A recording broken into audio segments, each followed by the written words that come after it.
here today with Dr. Sebi, world-renowned healer, and he's going to answer a few questions for us here today, and hopefully we can enlighten the public a little bit more about what he does.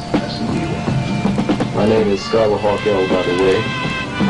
I'm leader of the Aziz and Moorish Nation. So on my right, you have Brother Reginald Simmons. He's our Minister of Communications. Oh, stop, Minister. And his father can bear witness to Dr. Sebi's achievements. His father was directly cured of several ailments by Dr. Sebi. True. Oh, I'm sorry, I was disagreeing. That's perfectly fine. And now,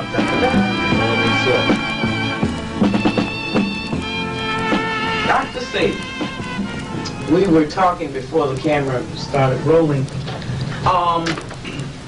What is melanin and what is carbon? Tell us about those two minerals, or whatever they are. Melanin is not a mineral. Okay. Melanin is a word that was used to describe a certain biological function. But that particular identification or category or thing, melanin, is a European identification of what they think activates those neurons in our body that makes us black. But when you break down our body, our biological structure, into what we would have to put it in, which is chemistry, biochemistry, melanin has no place. It's not to be found. What is found in the body that is attributed to melanin is carbon. Carbon not only determines the quality of life in black folks, carbon determines the quality of life in every living plant that exists that is natural. If carbon is absent, there's no life. Melanin, what is it? I don't know. Why are white people trying to get some? It's a Greek word, melanos. Well, white folks talk about protein. What is protein? They say one of the 19 amino acids, the building blocks of life. But I know for a fact that that is not a true statement. Because protein, if it was the building block of life, what happened to the gorilla that lives 180 years without eating anything that contains protein? Unless they're going to say that the plants contain protein too. They're always saying things, and because we have no laboratories Thank you, Chief. to investigate those things, then we have to swallow it hook, line, and sinker. Miss Frances Welsing mentioned melanin. And I asked her, what is this thing? And I know she could not adequately answer the question because she was trained by someone European. So when you are trained by a European and told these things, you have to regurgitate these things. But no, they are completely in error. Okay, we're going to take a little break for the phone. We have to be careful.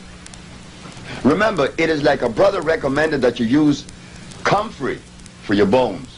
That is in the books. That is justified from a European philosophical base. But when you look at the comfrey bit, you find the comfrey contains starch, which makes it acid. Again, another European philosophy. Melanin falls under the same category. It is a belief, not a reality. I was told in Washington, D.C.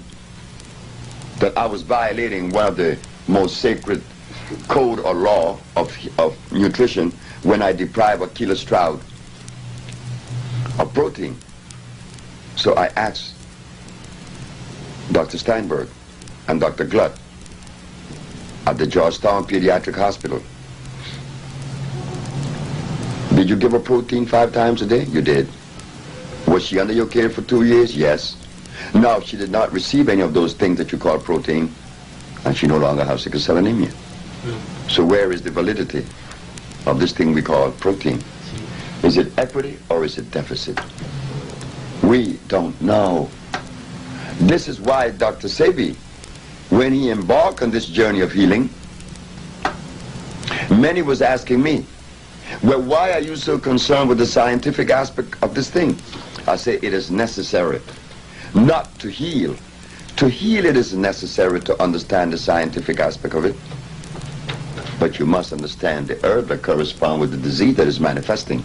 And the only way you could do that in the Western world, and to prove that you would be respected as someone that could be of usefulness, is to enhance oneself with the words that describe certain things. And that is the science of biochemistry. I had to, because my challenges would be from a scientific base. And if I didn't understand science, then I would be lost. And they would gain momentum when they should not. So I decided to go into the scientific understanding of these things we call herbs. And what we found, that there is nothing on the planet that assimilate and could be of usefulness, save that substance is electrical. And the only electric substance on the planet is a natural plant. Not comfrey, golden seal, peppermint, aloe vera, and the rest. They're hybrids. But how many brothers and sisters in America or anywhere in the world qualifies to offer a challenge when we have nothing to test that which we are given for validity? No, I do not subscribe to melanin or to comfrey. So we have to again go back to the drawing board. The Usha research disregard the word melanin. For instance, if melanin determines life, why is it then that when people come to us with nerve problems, with energy problems, we give them the substance known as iron, which is a mineral. Straining that iron with carbon, hydrogen and oxygen. The CHO chain is the chain of life. Carbon, hydrogen, and oxygen. Melanin has no place in that biochemical structure. So I'm very extremely sorry. Okay. Let me ask you a question then. What makes the difference between black and white? What makes the difference between black and white then? Why is it you're colored and there's somebody else who's not colored, of color? Well, again, we could easily explain that position. Carbon is the determining factor for your color. The concentration of carbon determines the color black. The higher the concentration of carbon, the greater the color black would express. Oh, I see.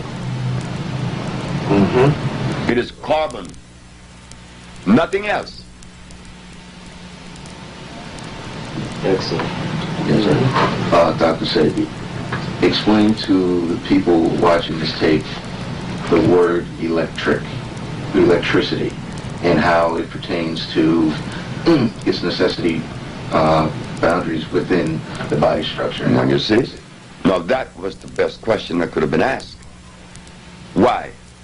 Because if something is of usefulness in my structure, in my biological structure, it must necessarily be electrical.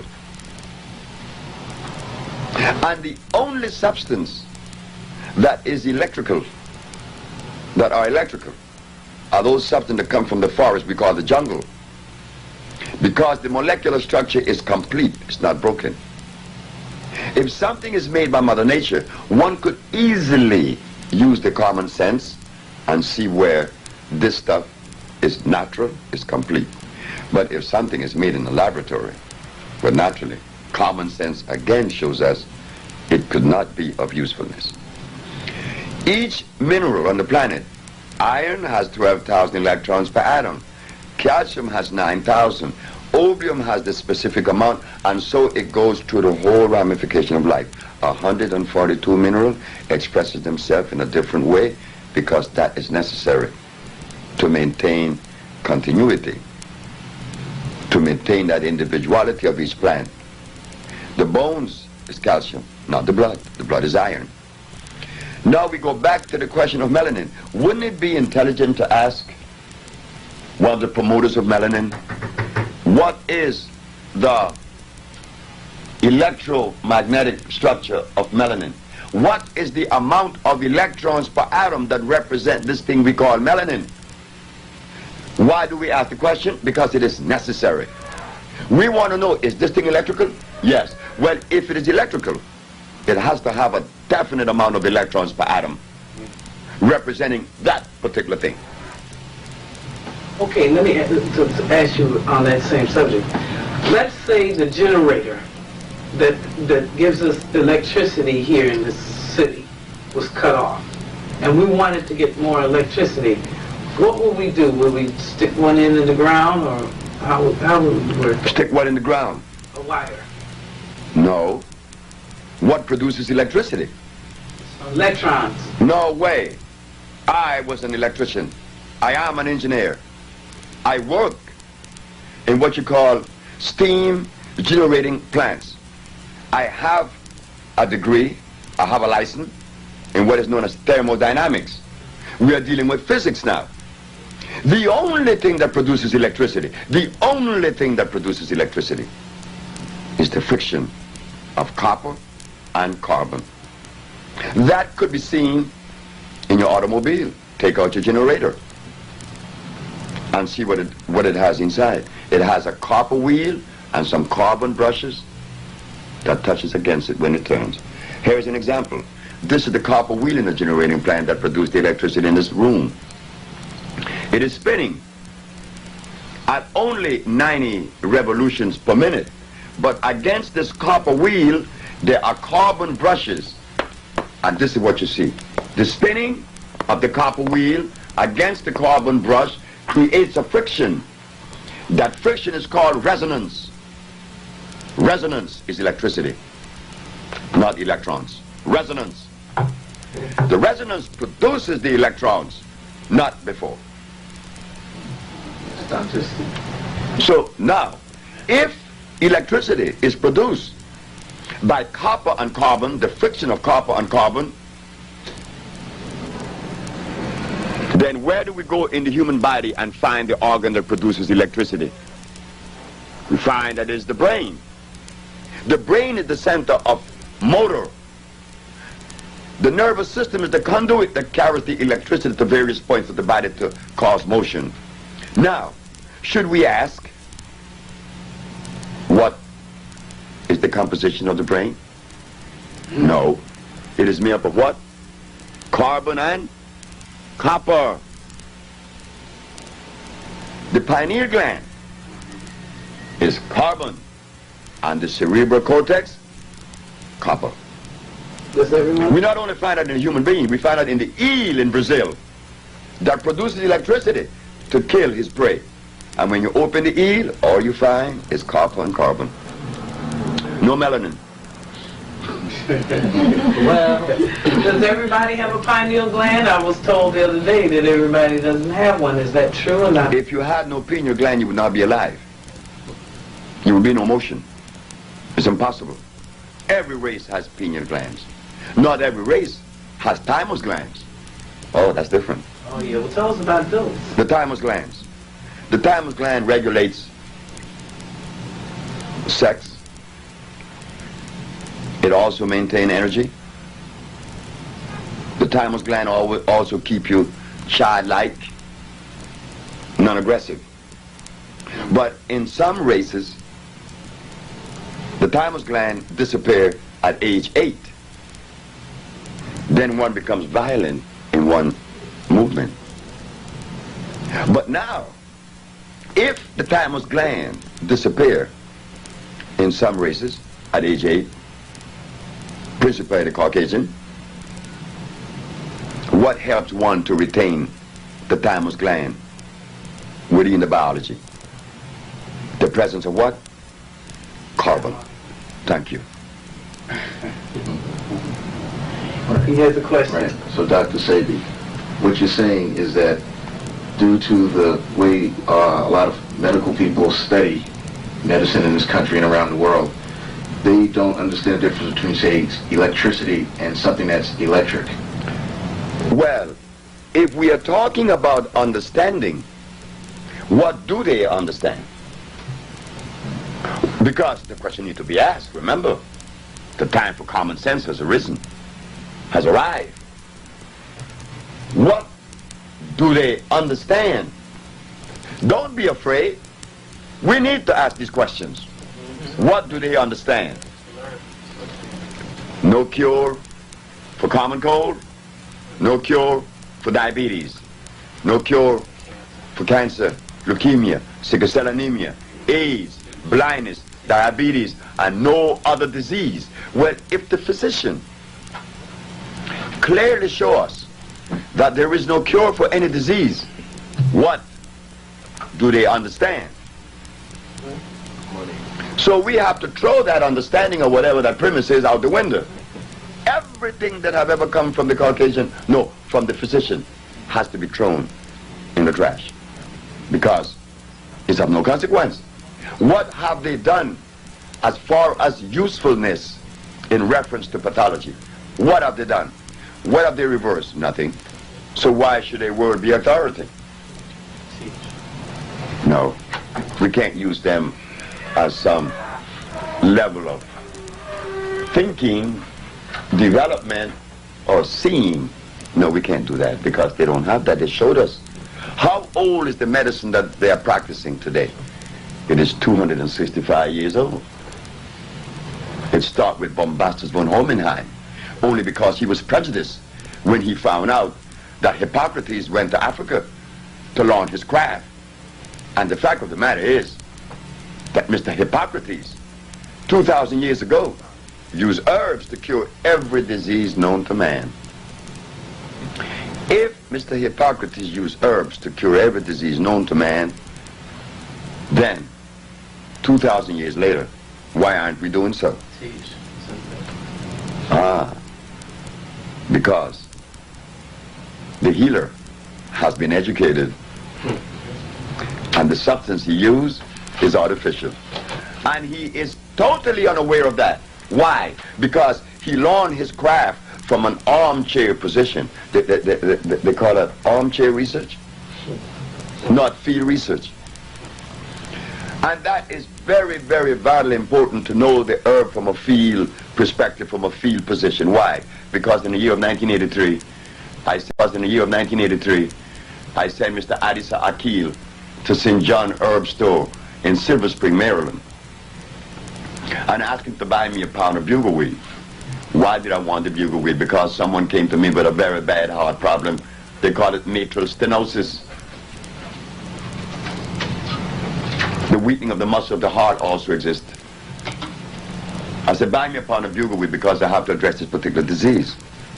When Adisa came back with the bugleweed, I opened the bag. I said, where is the bugleweed?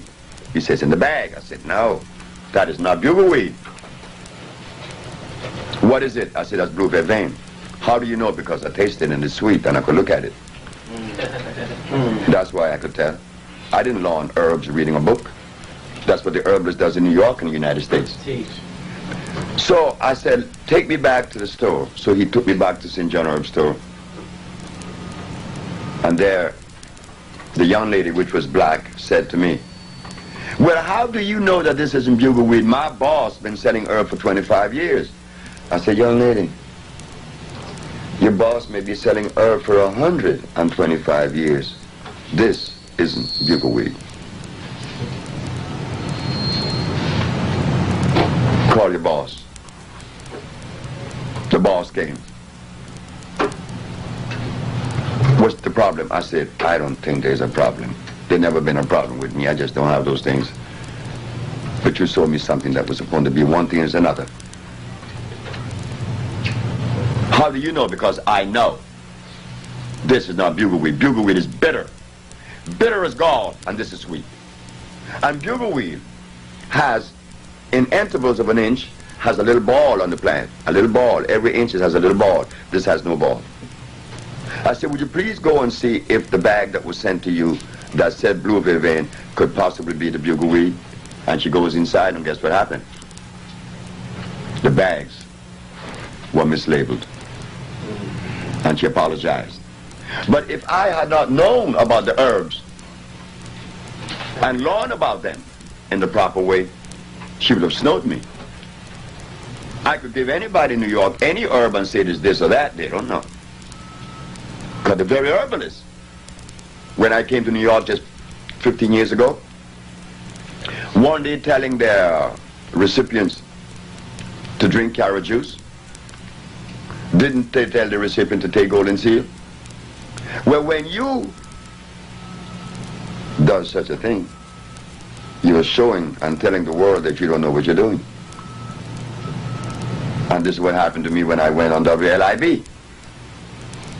And I told the audience at WLIB that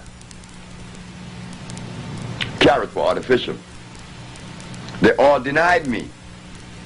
1 year later, when Nova came up with the program, that not only was it artificial, they showed that it was made by crossing the Queen Anne lace and the wild yam.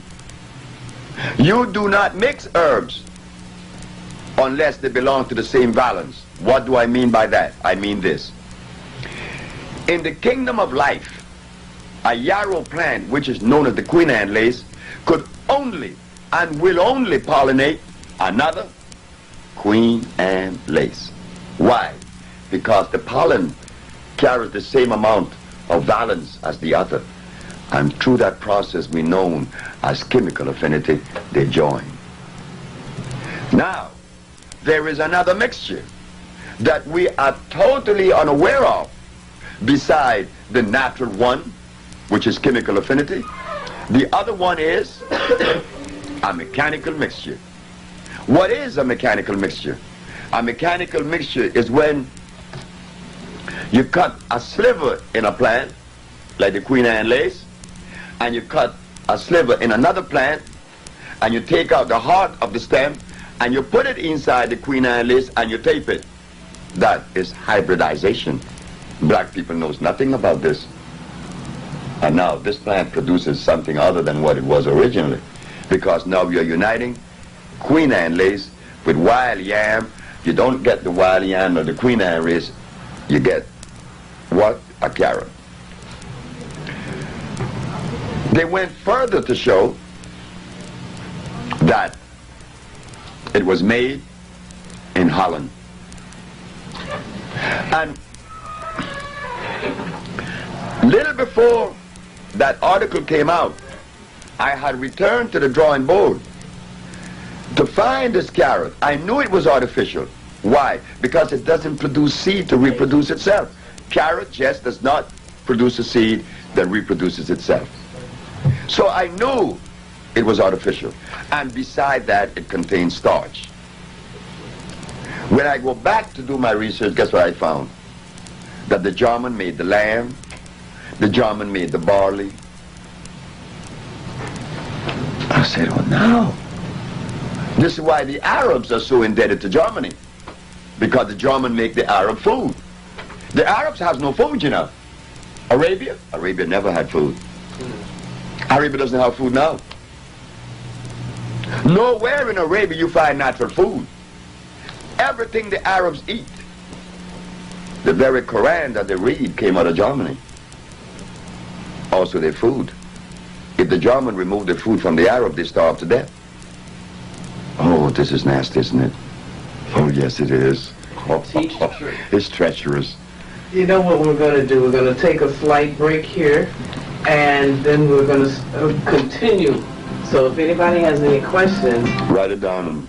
Get it ready, because we got about hit bait.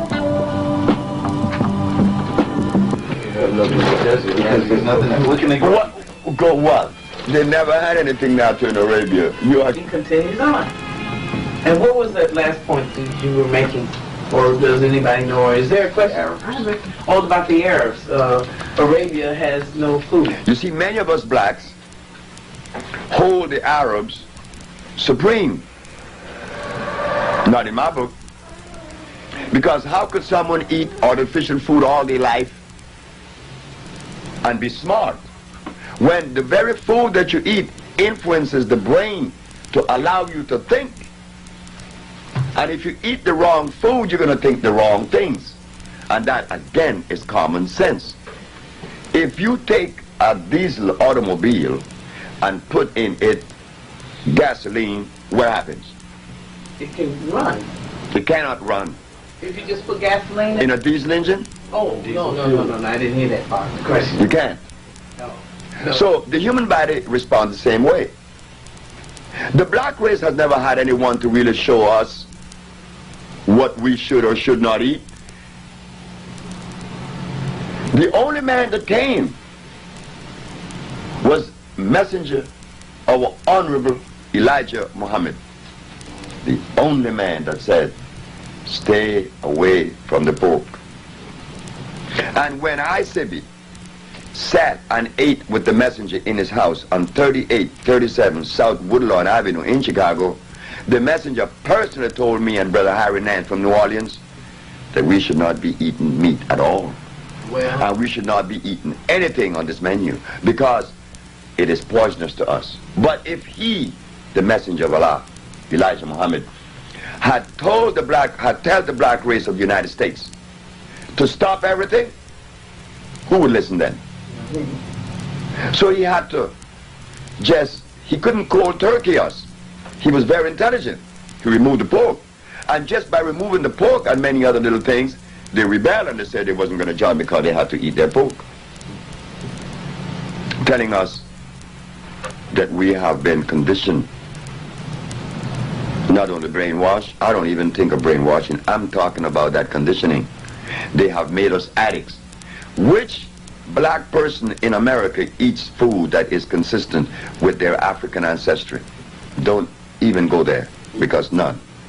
Then we go to the Maya, Honduras, where I was born. This Latin American country.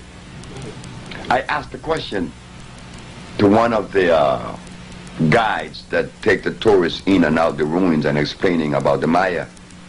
I asked him, sir, do you mind if I ask a question? He said, no. What did the Maya eat? A lady who was part of the tour, the group, jumped up and said, corn, of course.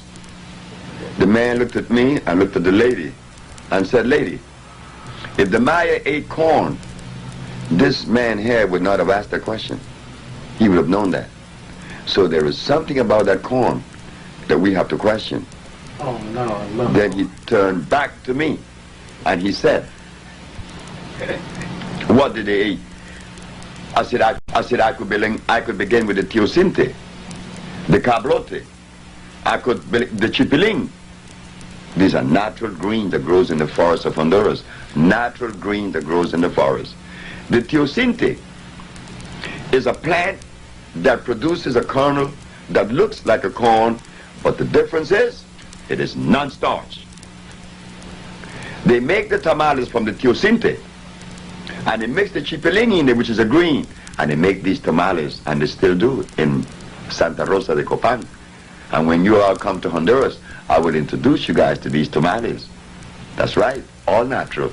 The Maya did not eat corn, rice, beans, chicken, eggs, pork, cows. Why? Because these things did not exist in Honduras when Christopher Columbus came. They only ate those things that were natural. But the guy knew that he didn't know what the Maya ate. And how many Africans in Africa knows what their ancestors ate? They don't know.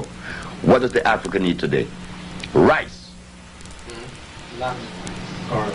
That's all they have. And rice is a poison. Chicken. Not only is it starch, and it is because it contains, and it converts into carbonic acid, but it contains cyanide. Well, how is it those little, I'm going to say something wrong here. The knees people, like Chinese, Japanese, them people, how they eat it every day? But what about that? Because they eat it every day. Are they the healthiest people on the planet? You never seen a Chinese or a Japanese walk straight. His spine just cannot hold up straight. He always walk with a drop in his spine. He just can't do it. He eats nothing but starch. The Chinese should give credit, and a lot of credit, to the Italian that went down there with his name Marco Polo, because at least he took them the wheat kernel that they could make their noodles. Before this man, what his name, the Italian Marco Polo, Chinese could make noodles. But what about their Buddhist monks or whatever, Confucius? But they were still eating the same poison. What else do they have to eat? There's only one man came out of China that understood that, was Dr. Li Cheng Fu. Dr. Li didn't eat anything to grow under the ground. No, he didn't. He just didn't do that. And Dr. Li, according to the history, lived 125 years. You see? 165 years. And he died here in New York. Or it was recorded in New York. He died in China.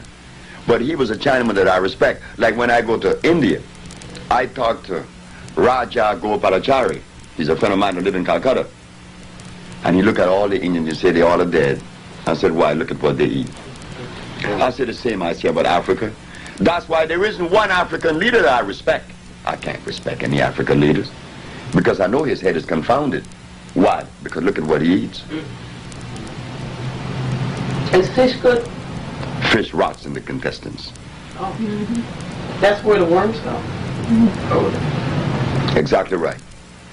Anything that walk, crawls, swim, or fly, and that has a head should not enter my system. They should have a face. That's what Valentine said Saturday. Anything that has a face, leave it alone. But he does worse than that. Because he recommends things that are more acid than that which you eat that have a head. Speaking of that, Dr. Sebi, I want to ask you some questions. My name is Marcus Scott Lewis. I'm just a humble, burned out, recovering activist, writer, and poet. And the questions I would like to ask you is, with this New Age movement out here, with all these European herbologists and all these writers, do you wouldn't recommend any of these books or any of these teachings? Now everyone's going back to nature, quote unquote, and heading to all these herbology stores and buying all these products and things. Our people are still confused because of lack of the correct information and misinformation which we receive. So could you give us a little starter on what we should be doing and what things we need to stay away from? Heading to the forest. All right. Heading to the forest with someone that came from the forest that we have not had. Because some of the best advisors in the United States, counselors, nutritionists, and doctors, trained our brother by the name of Dick Gregory. All right now. Well, did he recommend the Bahamian diet? The answer is yes. And what did the Bahamian diet consist of as a base? Soybean. And didn't Mr. George Washington Carver made plastics out of soybean? Yes. So how could he give us the Bahamian diet that is soybean based in the name of nutrition? But we cannot blame Dick Gregory, because he's our brother that I know he loves us and we love him. But he was ill trained. The student could only regurgitate that which was learned from the teacher.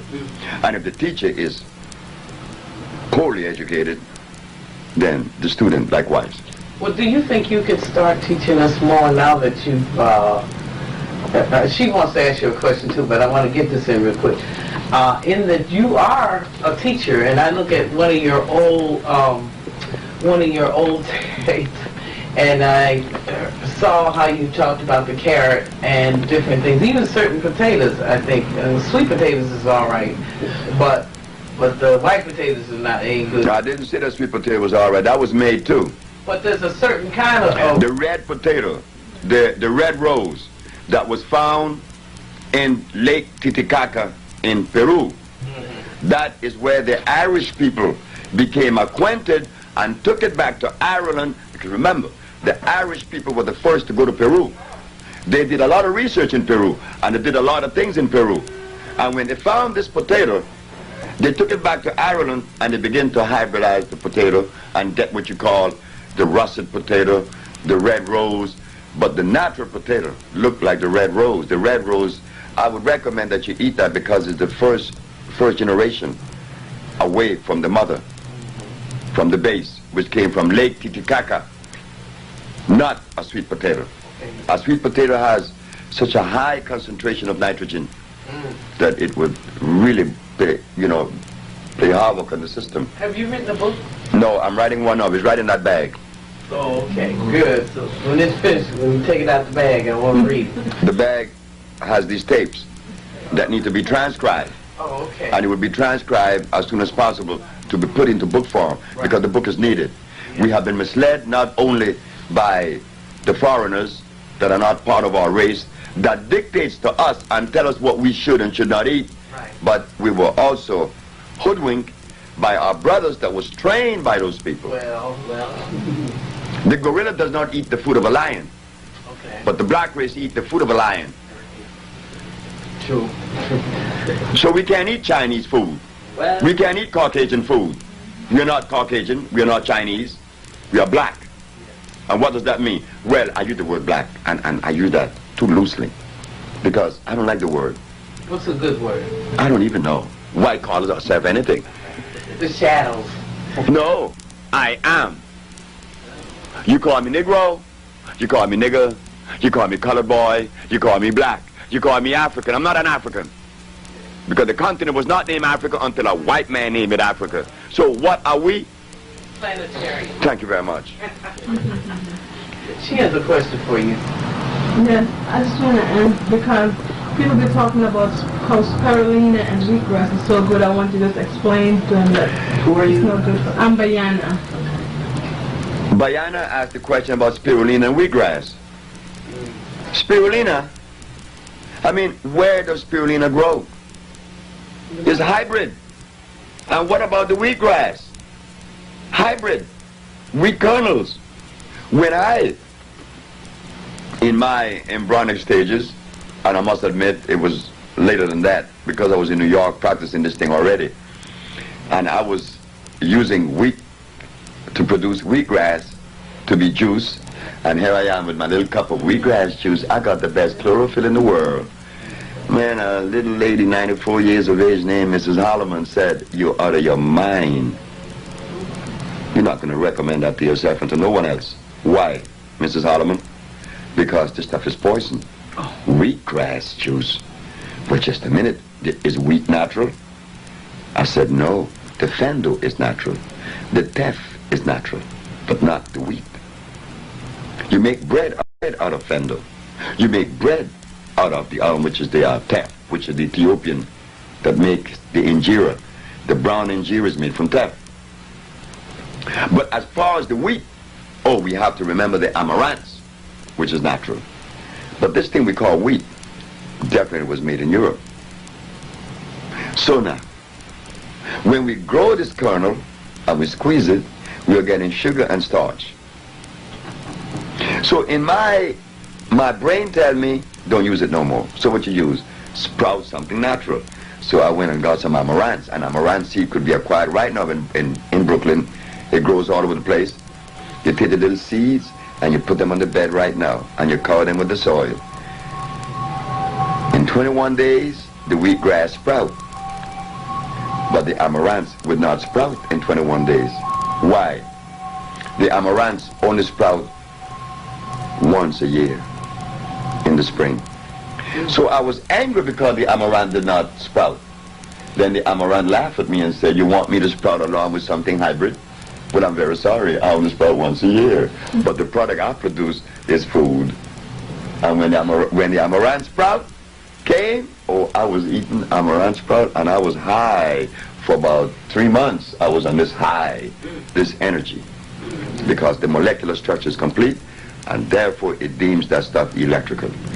If the molecular structure is incomplete, meaning a hybrid plant, it cannot be electrical. If man could make a substance in a laboratory, such as a vitamin, vitamin B, vitamin B, C, vitamin B12, inositol, zinc, all this stuff. Hey, look, just a minute. How could you make in a laboratory a substance that would help me biologically or physiologically? If you could do that, and if you could really do that, then you're God. Only nature or God makes something electrical. No man could do that. I'm going to give a simple example. On the planet, minerals are expressed in two forms. One phosphate, one oxide. Meaning what? There are 142 minerals. We begin with gold, silver, opium, iron, phosphorus, iron, magnesium. They come in the form of a rock. 142 different minerals in the planet. They come in the form of a rock. But that rock also have a plant that is representative of that mineral. The plant contains gold. Gold? You may ask, well, why should it be so difficult for you to understand that? Don't you take burdock for iron? And what's the difference with iron and gold? They both are minerals. But now you have them in a plant form. Why a plant form? Because the plant, in sending its root into the soil, it converts that solid rock into a liquid digestible substance. The scientists call that process of conversion iontrophoresis. Iontrophoresis could only be accomplished by a plant, not a laboratory. You can't take a piece of rock that is iron into a laboratory and get a liquid from it that's going to be digestible, because now it becomes non-electrical. The plant makes it electrical.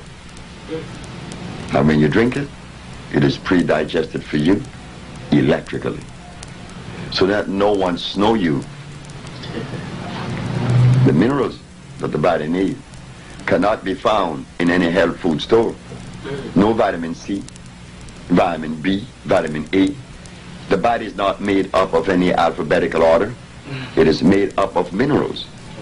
And when those minerals have been depleted by the presence of disease, a disease ensues. So you have to replace them in a natural form, in the form of a rock or a plant. A plant, because it is alive and it is electrical. Why does it have to be electrical? Because the body is electrical. How could you feed an electric body dead food? You just can't do that. That's not consistency. Yes, sir. Yes, Dr. Sebi. So basically, when a person goes to a hospital and they're given so-called treatments, now basically we know when somebody is treated for something that has nothing to do with being cured. And when you have something like the American Cancer Society, they mention nothing about curing people.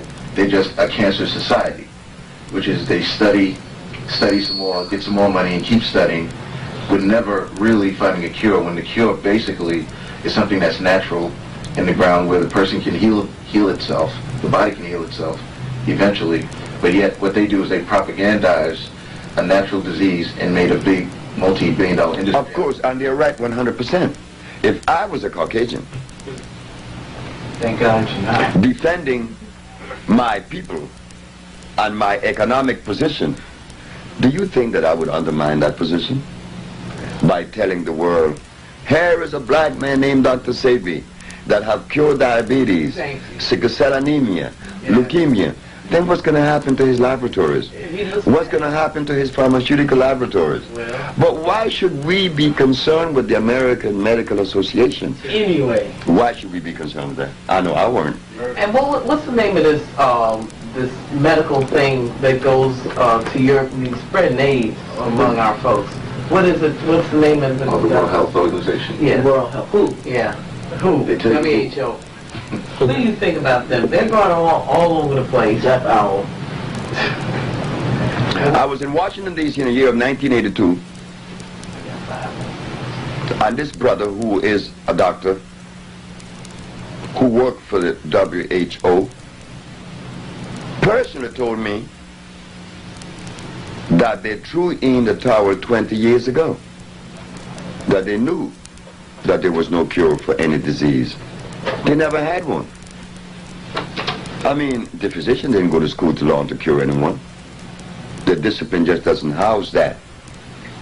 So, again, we should not be bringing them up. It's of no consequence. The only thing is they're killing our folks over there in Africa.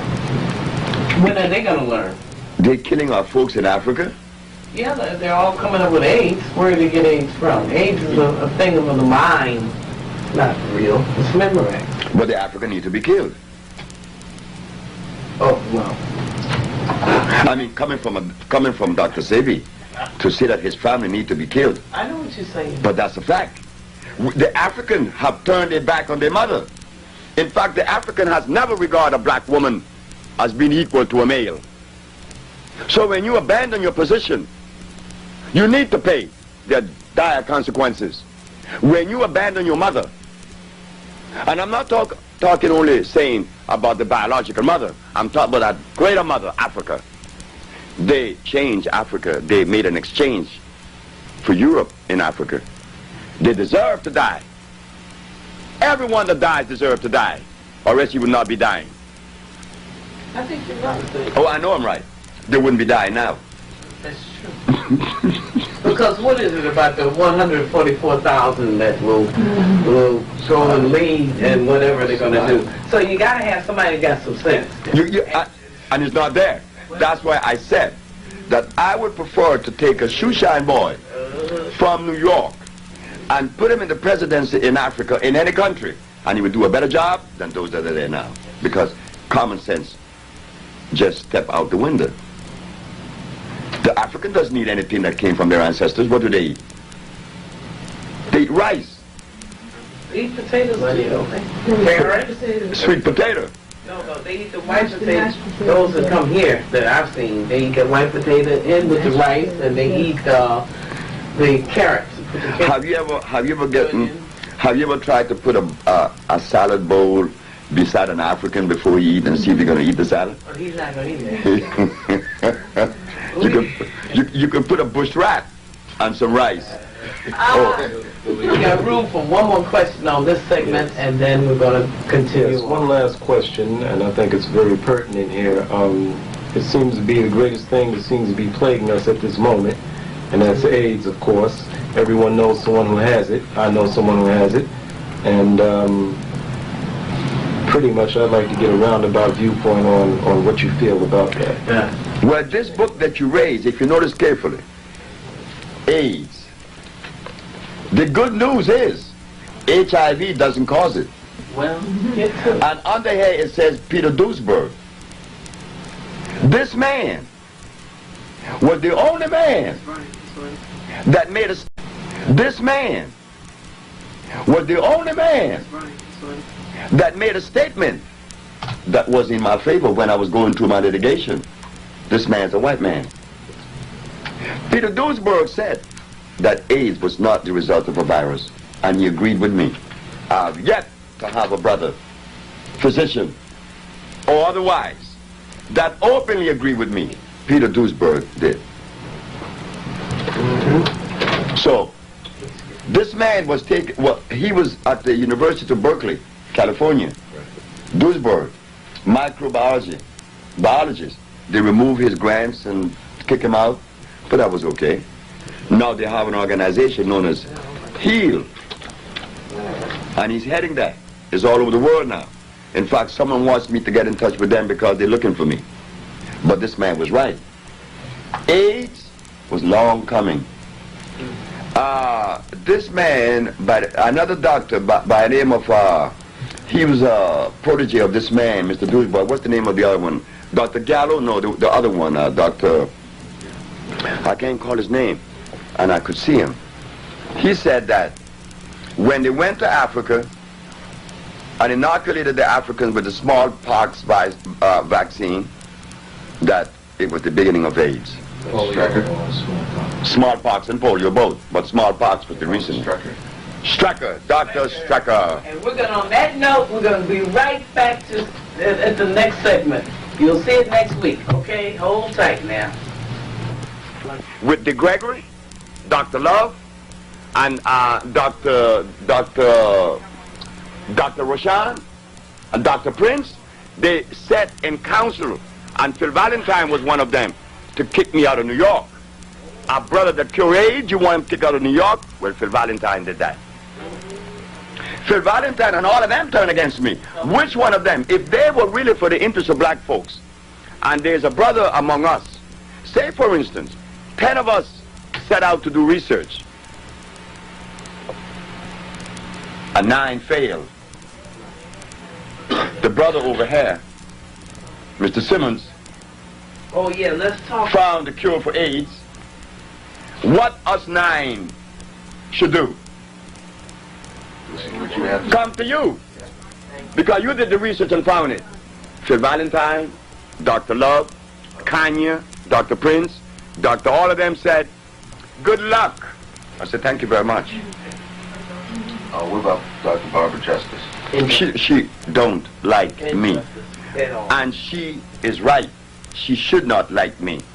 And I hope that she see this tape. Because Dr. Sebi loved the idea that Barbara Justice doesn't like him. Yeah. She have to live with that hate herself. And I hope that the hate does not last too long.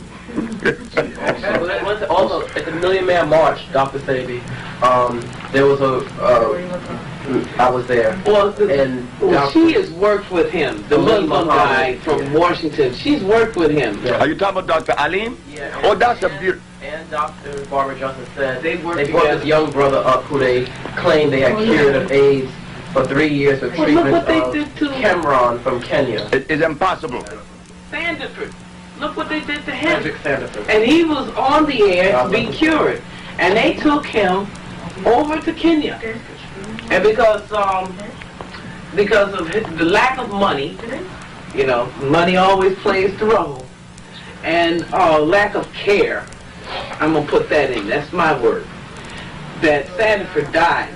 He had to. Even if I take Cameron, he would have died. What is Cameron? Do anyone here know what is Cameron? Synthetic. What? Interferon mixed with something. AZT. Ooh. Made right here in the United States, sent to Japan to be put together as a compound, and then taken to Africa and administered. That's true. That's true. Yeah. See, also, years ago, my father got out of the hospital, and he was feeling very weak. This was like 1988. And his name? And his name, Professor George Simmons. And I remember my father was feeling very weak, and he didn't know what to do. So his friend sent him to Dr. Barbara Justice, and she looked at him and she said, all you can do is just pray. And wait. And wait to die. So what happened was a few of my father's friends took him to see Dr. Sebi over here. Amen. And my father, if you recall, the first time you met him, he came to your office, told you all his problems. He was this and that, and you said that you didn't even look at him. You said you was busy reading something. And you told him, don't worry about it, you'll be all right in a couple of weeks or a couple of months. He said you'll be back teaching with, without too much of a problem. And lo and behold, my father followed what you told him to do, and he was back teaching. He's running around now in 1995. And now he's down in Honduras at your institute, and he went down there with a lot of different maladies, diabetes, prostate cancer, high blood pressure, a whole bunch of things. And he said within 2 days of being down there, he was ready to run some Olympic events. And he did. Wow. Yeah. And his sugar was down to 93. And they told it was supposed to be amputated, no longer has to be amputated. What? And his hair is growing back. Did he tell you? Yeah. His hair is growing back where it was falling out. The village you are talking about is here. This is the village. Okay, let me hold it there for a few and let's get a nice tight shot of that. Okay. All right. We see the tanks of the thermal waters. This is the Usha village in Central America. And you see these tanks that house the water. They are holding tanks. Oh. The thermal water contains a pH of 8.8. It is not like what they have in other places. I heard that there's a hot spring in Cottonwood, Alabama. We don't have a hot spring in Honduras. We have a thermal spring. And the difference of a thermal spring is that the thermal spring is precipitated by volcanic activity, which means that the water has a high concentration of sulfur and phosphorus. Not so for a hot spring. A hot spring is precipitated through a bed of zeolite that's under the ground. And as you know, that zeolite is a mineral that boils water. That doesn't necessarily make it thermal. So what makes the difference? That one has sulfur and phosphorus and oxygen in large amounts. Which means what to the body? It means that the body is receiving a large amount of hydrogen ion concentration that relaxes the body immediately. It plays a very good role on the central nervous system. Stress is gone immediately after you enter the water. And that was the first thing that I did for the professor when he got there. I said, before you eat or go to sleep, you go down there and you take a bath. And we took him down there, he took a bath. Next day he was rejoicing. Now what happens when stress is relieved from the body? Well, the body begin to normalize itself and the hormones begin to take their message where they should go. When there's a nerve condition, hormones tend to contract or retain, or they don't do their work because they are held back. There's a nerve condition. You know, like even the muscles contract. Your face, the muscle in your face contract when there's muscle problem, when there's nerve problem. Bellman palsy is one. Bellman palsy is caused mainly by emotional reaction, and it pulls the muscle in the face to one side. And when the person relaxes again, the muscle relaxes. So the remedy in Bellman's palsy is to get into an unstressful or relaxed state. In your situation would be to take one of these baths. That's right. It's not one of these baths. You take bath twice a day. And then you take also the therapy, the internal therapy, which is what? The pavana, the cordoncillo negro, the cypress, and yes, my most favorite, the drago. These are plants that you will never hear in the American Standard Pharmacopoeia. You don't even hear these herbs in the mouth of the herbalist in Honduras or in the United States. And for that matter, even in Honduras, you go to Honduras and ask people the herbs I use, they don't even know them. Because they're too busy reading herbal books. And they're not in the herbal books. And those that are in the herbal books are hybrid. I wish very much that you could meet Dr. Anthony Andolph. He is, I guess they call him, you can keep it over there. He's botanist. He calls him an ethnobotanist. Something, whatever. Herbology. He went to school and got that. And I don't think I want to meet the brother now. You know, not because I would not like to meet my brother, but I can't exchange or even entertain someone that has been educated. Remember I said, the reason why the healer is not healing today is because he has been educated. You want to hear a beautiful one? Above all else, Dr. David Ayensu. Dr. David Ayensu is a member of the Smithsonian Institution. There is a program out known as East Meets West, meaning African or Eastern medicine against Western. They begin to show where this African in Africa took some herbs and put on this lady's head because she was crazy.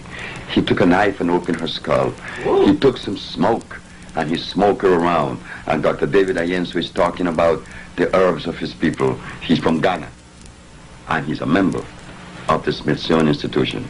Dr. David Ayensu is the brother that is looking for the cure of leukemia using the pink periwinkle, the rosy periwinkle. Well, I don't know how Dr. Ayensu expects to derive from the rosy periwinkle the cure for leukemia when the rosy periwinkle is also an acid plant. And as for leukemia, we have cured leukemia long before Dr. Ayensu even dreamed of coming on with the rosy periwinkle. But we go back again, and we find that in the end of the program, East meets West, which is approximately a 25 years old program, showing, comparing Western medicine against ancient medicine. And guess who wins every time? Ancient. No. What? No. No. Western medicine, the allopathic. In the end, Dr. David Ayensu and his colleagues said, well, you can clearly see that traditional medicine, is all right, but it falls short because you can't really measure the dosage for consistency. So modern medicine is by far the best. And they end the program. I said, that was so beautiful. But I knew that the day would come in which the philosophy that Dr. David Ayensu is supporting and the African biomineral balance would come face to face one day. And it happened. Dr. David Ayensu called me and said, I've heard about your works on leukemia, but we are looking for the cure of leukemia with the rosy periwinkle. I said, Dr. David Ayensu, we already cured leukemia, so you could just squash that. Just go to something else. But that's 12 years ago that I told him that. 12 years ago, Black America, and still now, does not show the interest into our health and healing the way we should. All of the healers in New York, and I could call their names, they all read books. If I take Dr. Phil Valentine and Dr. Love and Dr. this, that into the forest, they would know a natural herb from an artificial one. But we can't blame the brothers. No. They was ill prepared because they were prepared by Caucasians. On the subject of you're not wanting to meet up with a particular individual, this is for clarification. Yes. It's not that you don't want to meet them, but based on your experience of dealing with individuals who come with certain credentials and paper from the establishment or the system schools, that you know that there's a great difficulty in a back and forth and a sharing. Your response? My response is this. We are told that the brother that the sister want me to meet is an ethnobotanist. What do they cure? He researches different plants. I'm only asking, what do they cure? Research is 150 years old. We could research and research and research and research and research. We want to cure. We don't want to research and just research. What does he cure? Well, he has different plants. He tells you that you can take that will cure. No, hold it. How does he know that? What does he cure? He said he's been taught. He's from Africa, and he was taught by his father, grandfather, so forth. And he says he only uses plants that are from the homeland. You mind if I ask the question again? It's all over the world. What does he cure?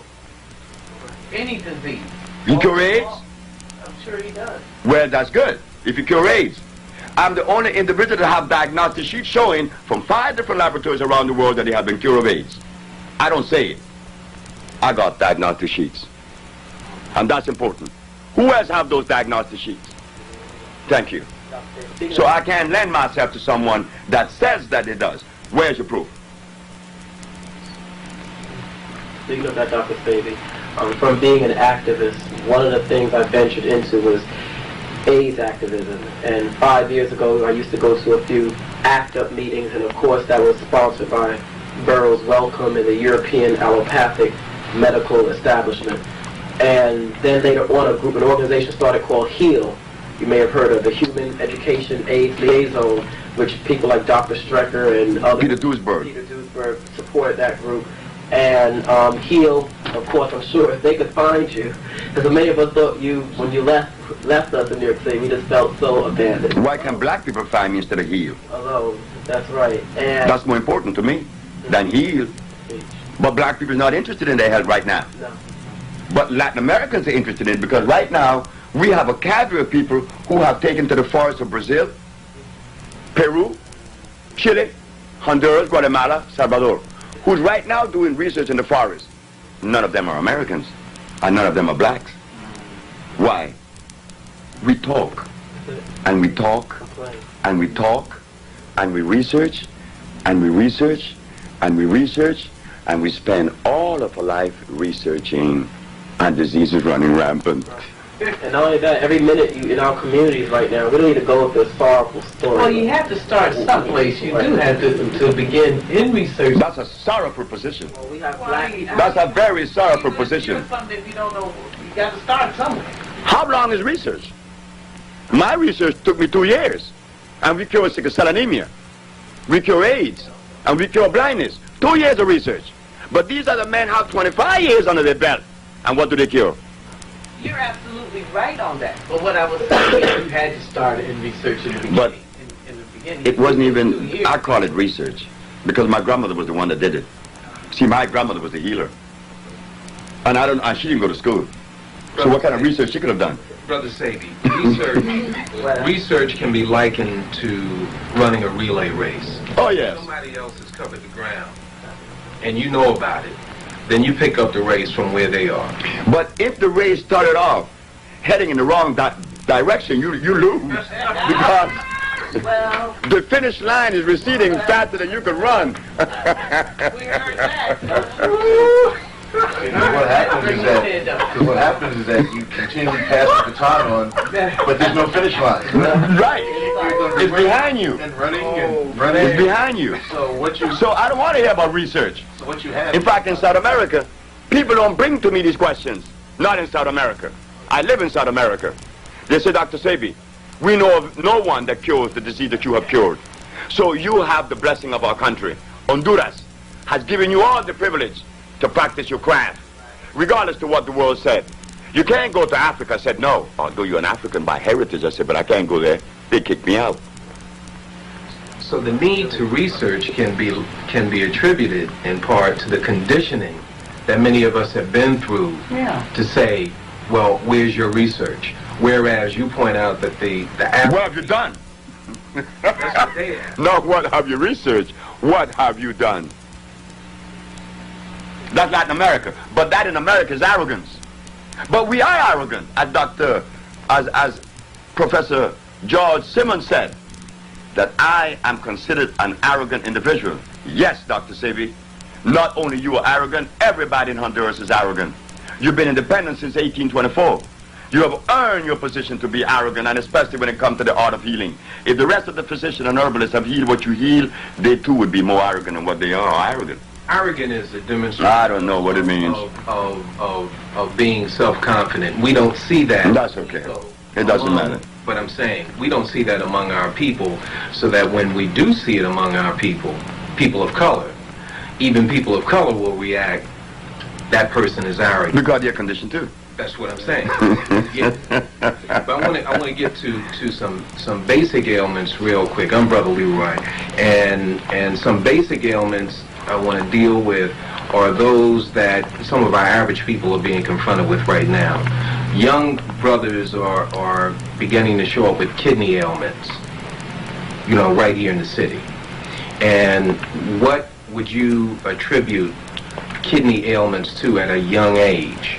Also, young sisters having fibroid tumors, etc. Reproductive problems. Reproductive problems at a young age. When we say young age, in their 20s, something that would normally show up later on. Thank you. The male and female. Would you say that starts in the colon? No. It doesn't start in the colon. What happened? I used to say that too, that every disease begins in the colon. But if that was true, what have us eating the things that go to the colon that makes us sick? Why are we eating the things that enters the colon that makes us sick? It is before the colon that makes us sick. It is before the colon, right here. The mind. Not the mind. I don't know what the mind is. I have never found the mind. I hear talk about the mind. I don't know what that is. But I do know this, that when the brain is confounded, you have problems. You may put anything in your mouth. You see this hand and this big mouth goes in there. It hasn't hit the colon yet, right? It starts here. which is the brain. The brain. The brain has been confounded. The computer has been confounded. G in, G out. Garbage in, garbage out. But we don't want to see that. We want to rely on spirit, mind, and soul, when these are the properties of what? Supernatural. Well, I don't live in a supernatural world. I live in a natural world. In the natural world, there is no such thing as the mind. There is no such thing as a spirit or a soul. You know, you mentioned on one of your tapes about you wanted to become so spiritual, and you went and you met some of these people, and they had a stomach that was meeting you in the door, and you said, "This is spiritual." I don't think I want that. No, I don't subscribe to spirituality because all the spiritual people are big and fat, and they got problems with their head. So I knew there was something I had to stay away from. You know, I didn't pursue it any longer to investigate to see if they were believed in this or not. Dr. Sebi, I was going to ask you that question. As far as how people in the New Age movement are caught up in this spirituality gig right now, what is the relation you would say then between this spirituality, or let's say in the motherland or here, or in the Native American, the Native Aboriginal healers or witch doctors or roots people? Is there a science, or is it fantasy, or is there a combination? What's the reality in that matter, in this spirituality? I don't know what it is. Because if it is so equitable, I mean, among the Native American, the indigenous Indians as we call them, the highest alcoholic incidence in the world is among them. How come they can't even cure that? We got problems. Among the Africans, they eating gari and bush rat. What happened to them? We have problems. Spirituality is a word that came out of Europe.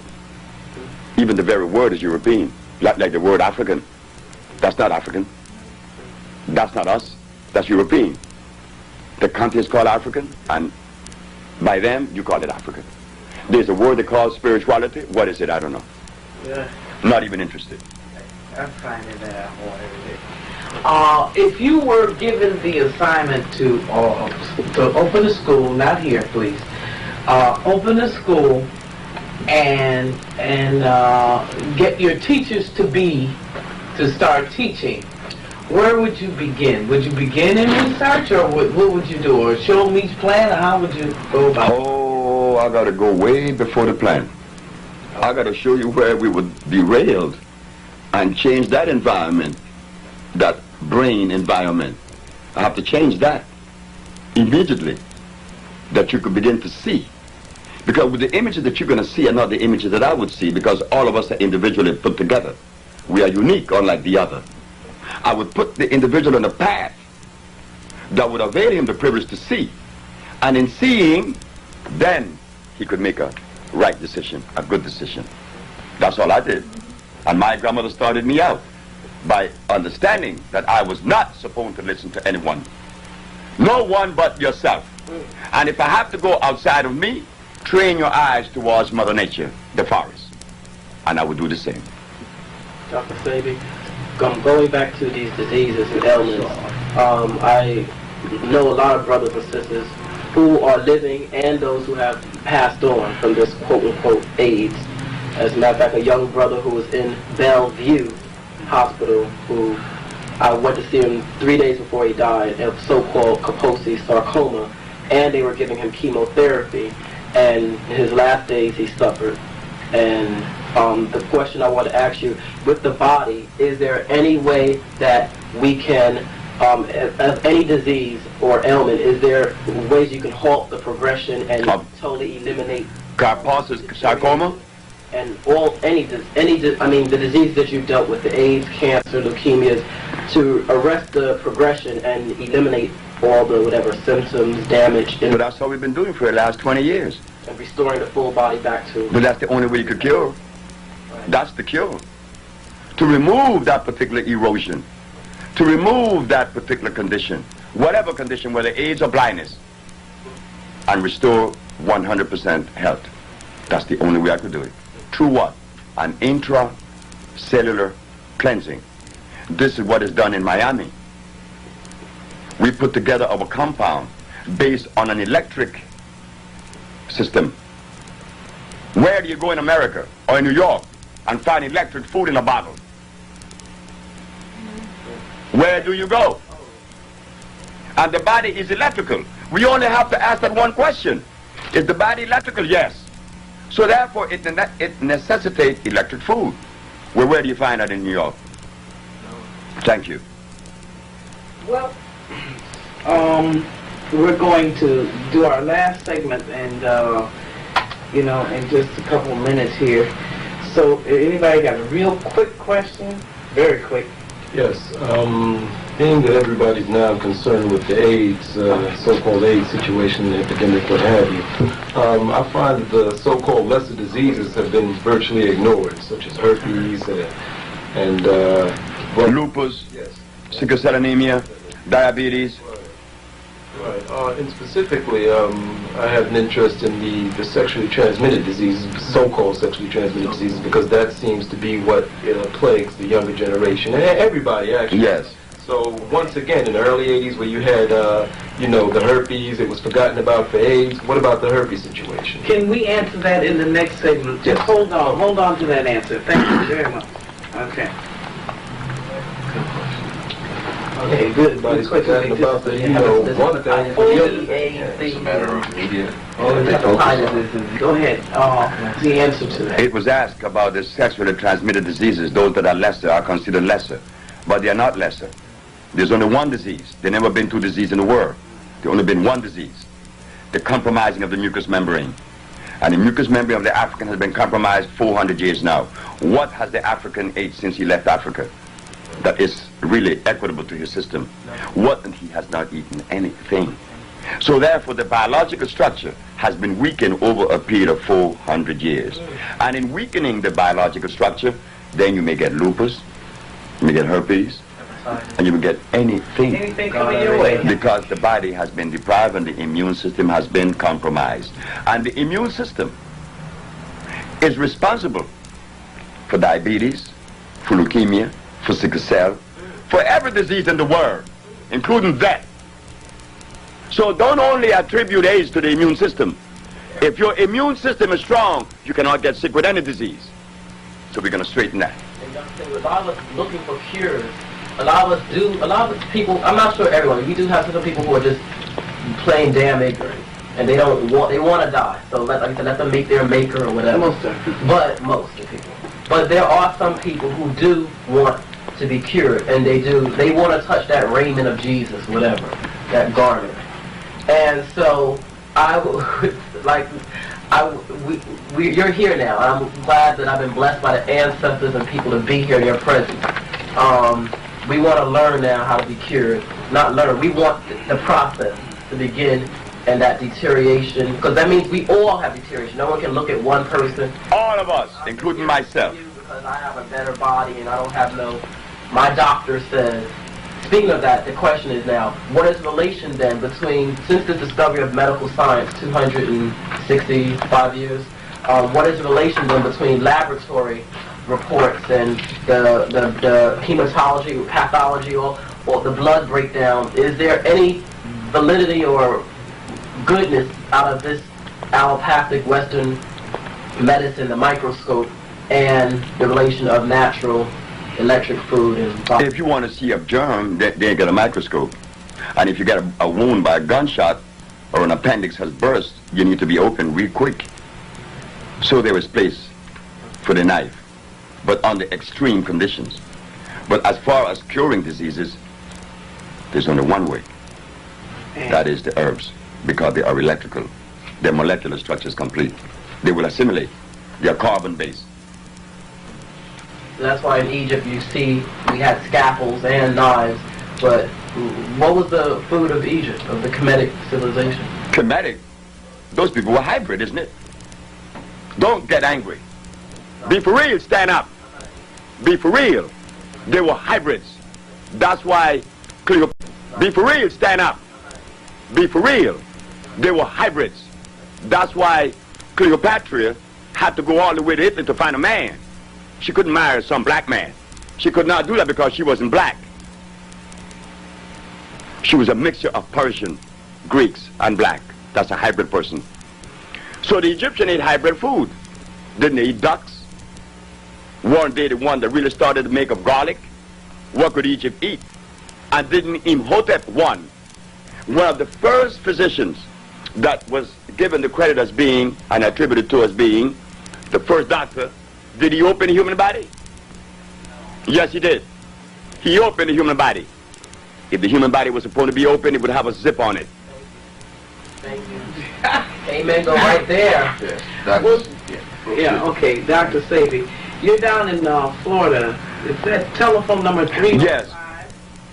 252-1800? Yes, ma'am. Okay, I'm sorry. That is the number in Miami where we have just recently moved from Puerto Rico. Our laboratory, our factory's there. Okay. And now, what's this number in Brooklyn? That's 718-722-9386. Yes, that's the sister. Yes, that's another number they could get in contact with. Oh, okay. Maybe that they need. Now, Reggie would like to ask you a question. There's another medical issue that I'd like to bring up that's a big concern in this country, and that's paralysis. Excuse me. Now, how does the process of curing somebody with paralysis go, as far as you're concerned? The African Biomineral Balance has addressed to that many years ago, many times. El Salvador, my friend, Mr. Irvin Sanders, father-in-law, was in a wheelchair for 18 years. He's walking. Zadia Ife from New York, from University of what university up in upstate New York? Everyone knows about it. Buffalo? No, not Syracuse. The other one. Buffalo. Harvard? No, another one. But Albany. Cornell. She's a Cornell, and she came to us, and she was in a wheelchair for 18 years. She's walking now. And many more. Paralysis is what? When the central nervous system has allowed the muscles to contract, or that the nervous system is not sending enough electricity to make them move. So what do? We perform the intracellular cleansing and applying the African Biomineral Balance to regenerate the body with electricity, and that could only be done the African way. Well, I wanted to ask you too. I'm having, I was 20/20 eyes, but now I don't see as well. I had to get my glasses sometimes just to see the whole thing. Yeah, I get you clear this way. So, but I don't want to wear these. I want to cure that, get it back to where it was. What do I do here? Well, I had an experience in Chicago with my own eyes. I don't have any problem with my eyes, but I talk. I could read. I could see clear.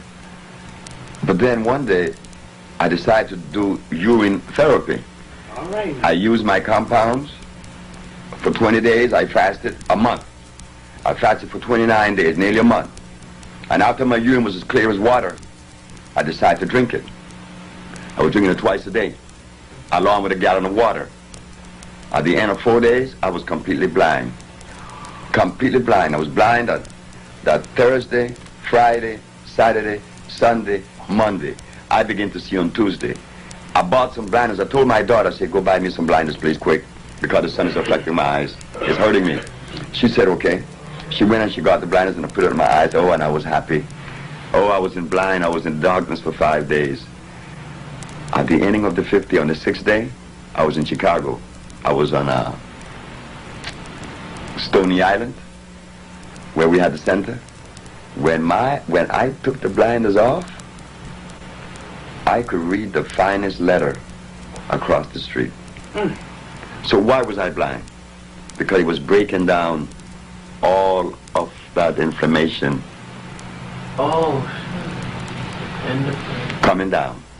As it crossed the eyes, I had to go blind. You see? Oh, I see, yeah. So what you need is a total fast for a while, and then urine therapy. And then you continue on the diet, and your eyes going to come back immediately. Clear. Could that happen to Dr. Clark, too? Because, Dr. Clark? Well, not too late for him. It's not too late for anyone. But how much indebted is Dr. Clark to the Caucasian or to his mother, fathers? Dr. Clark is a beautiful brother. And Dr. Clark need help. And Dr. Clark came to me. I said, Dr. Clark, you can't eat these things. And I love Dr. Clark. All of us do. Who doesn't? But Dr. Clark can't stop eating those things. So Dr. Clark is like the brother by the name of Chancellor Williams. I went to see the brother.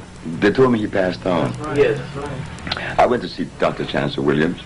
I said, my daughter is dying to meet you because you wrote the book, Destruction of Black Civilization. Well, in my house, my children doesn't read books. None of them, including myself. I don't read books. I just don't. Never have and never will. But that doesn't mean that books are bad. All right? But my daughter has read your book. And she's happy to know that you live. And she's happy to know that we are here today to help you because you're going blind. Dr. Chancellor Williams told me that it was okay, that Dr. Cohen told him it was okay. He believed more in the Caucasian than he believed in his brother. So we just went home. So I don't know at what level. I have 1 minute more here because I have to be lecturing at 3 o'clock and I have to check out of the hotel. Question, Dr. Sebi. We know how bad the food is out here. What food would you recommend that we go buy out, if there's anything in the city, food, plant, or herb, and what diet should we be eating? Well, can you do this like a 7-day? Well, there is a phone number that you could call that have the whole dietary program and would even help you to walk it through. The phone number is 718-629-5587. And you will get in touch with Betsy or Elizabeth Volant. She got all of the steps that you would take and the product that you would buy. Because when you walk in a supermarket, everything in there is artificial. So we have to select from that artificial world the least of the damaging foods. Can you repeat that number again, please? The phone number is 718-629-5587. And ask for... Elizabeth Volant. We have just a few more minutes on here. So Okay. if you want to we'll stop or add something in here, whatever you... So talk about sickle cell, since a lot of folks have sickle cell. Sickle cell anemia. Yeah. And Sickle cell anemia. What's happening in the body and what your tonics do? When I'm asked about sickle cell anemia, my brain goes to one country, and that country is Ivory Coast. In Ivory Coast, 33% of the population has a high incidence. There's a high incidence of sickle cell anemia, 33%. I talked to Dr. Landenberg, Pierre Landenberg, he's a Frenchman, about sickle cell anemia at Howard University. He disregarded me. But I have cured sickle cell anemia, I told him. And I asked him, what is sickle cell anemia? He said he didn't know. I said, I thought so. I said, because sickle cell anemia is when the blood plasma has broken down into a sickle. Broken down by what?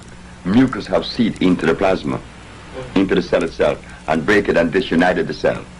Removing the mucus, the cell unites again. And then, to maintain that level, you have to feed the patient large doses of iron phosphate, not ferrous oxide, iron phosphate. And I don't know any way in America that says that. But sickle cell is when the same mucus that breaks down the cells in the nasal passage that cause sinusitis has now broken down the blood plasma and break it into a sickle. And now we have to replace the mineral that has been lost. And because iron phosphate, iron incidentally, is the only magnetic mineral in the planet. Being magnetic, it pulls other minerals to it. So therefore, when you take iron, you take all others proportional balance. So when they take this iron, they begin to see result in less than 5 minutes.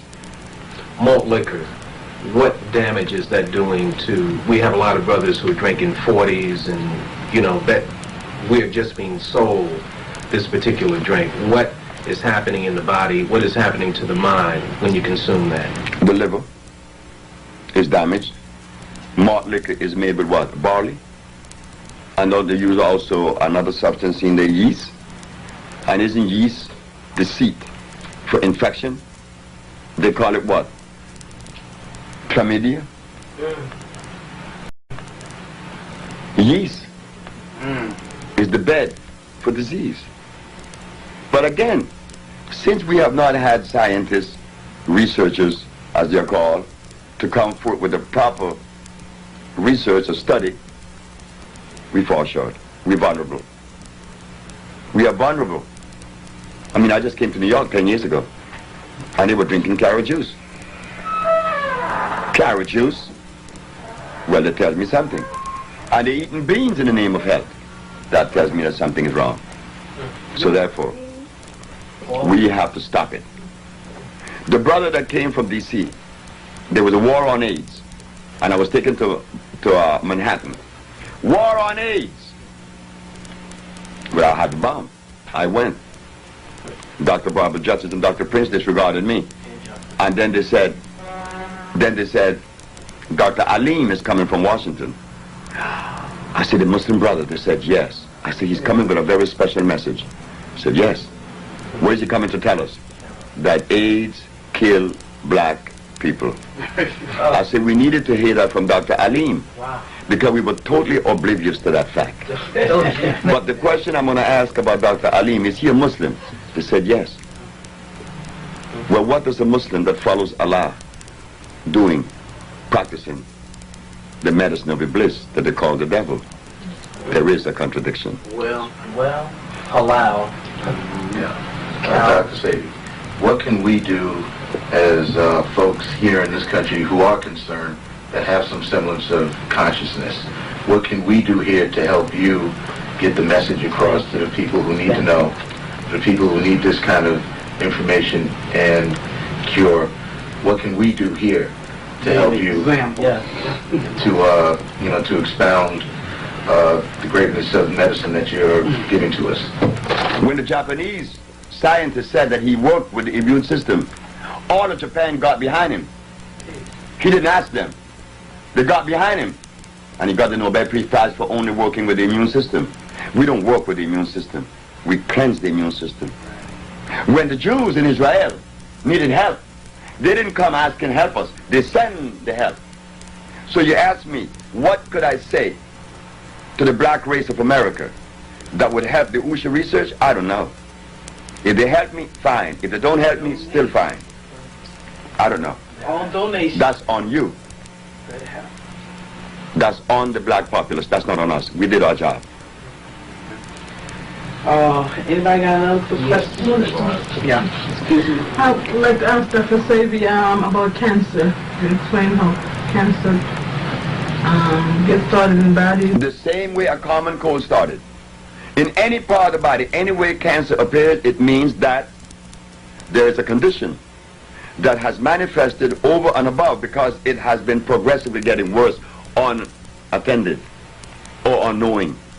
There's no difference with cancer and a common cold. The mucus in the nose stayed a long time, they call it sinusitis. And as they begin to eat the cells, they call it cancer. And that's whether in the reproductive organ, in the breast, in the head, in the brain, in the eye, wherever. It's all mucus. You've heard of Dr. Torrey. Dr. Torrey from Chicago.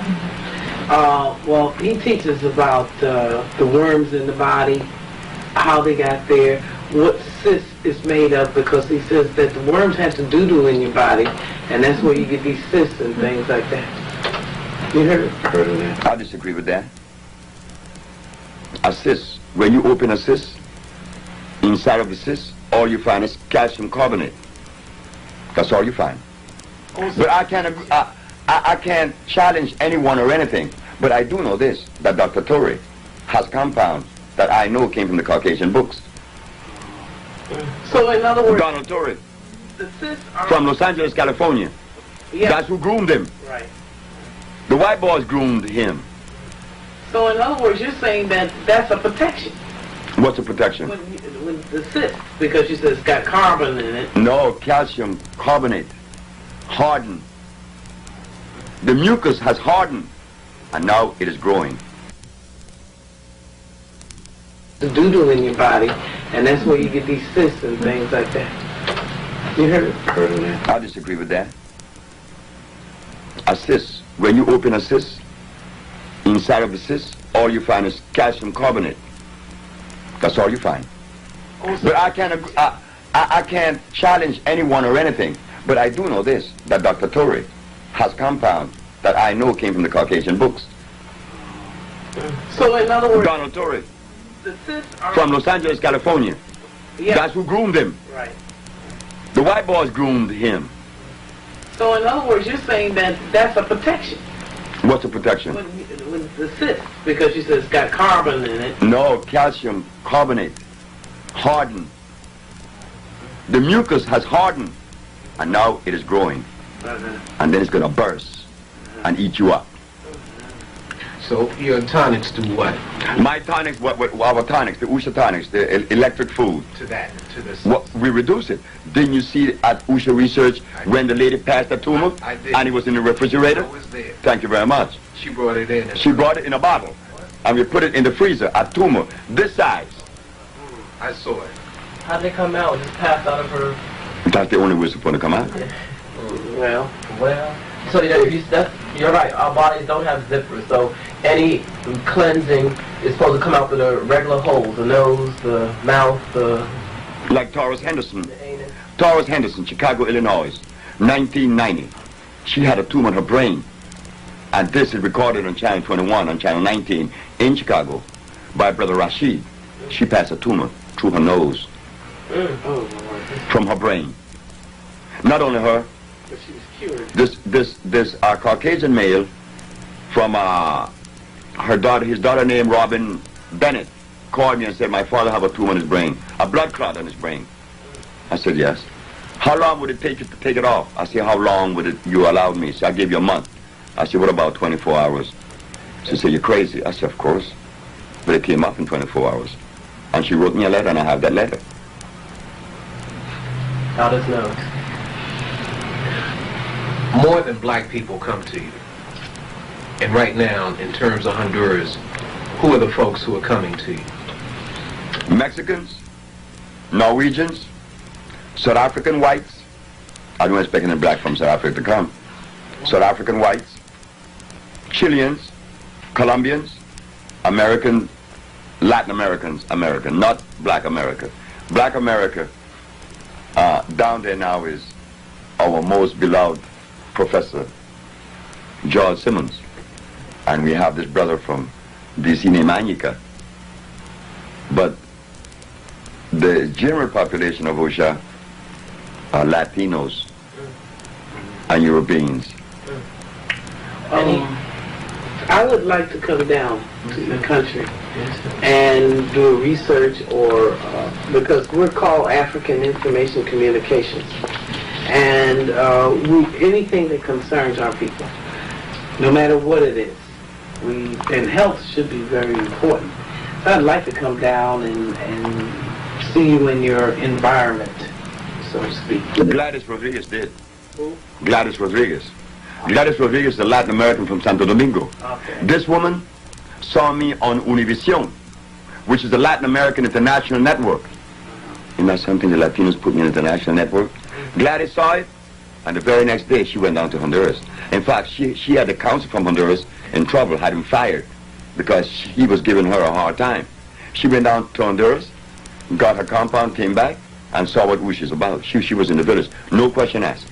That's Latino.